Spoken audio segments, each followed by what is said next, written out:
kama nilivyokueleza kwenye simu babe. Nimepata dharura. Hivyo nilikuwa nahitaji kiasi cha pesa ili niweze kuanza safari. Sasa babe, kama shida ni pesa tu, sisi tunatuma. Kwani kuna haja gani wewe kwenda huko? No babe. Ni muhimu zaidi kama mimi nikienda kuliko kuituma hiyo pesa.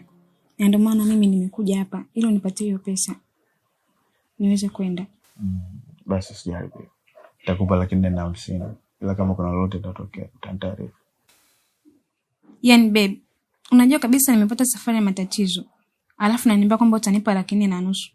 Nikitoa nauli, si nitabaki na hela kula siku 2 tu. Au nataka nikadhalilike huko ugenini, si ndio? Basi mpenzi wangu. Sasa unajua mimi napenda ufurahi. Taonga dunia hii mradi wetu ufurike mpenzi wangu. Kweli babe?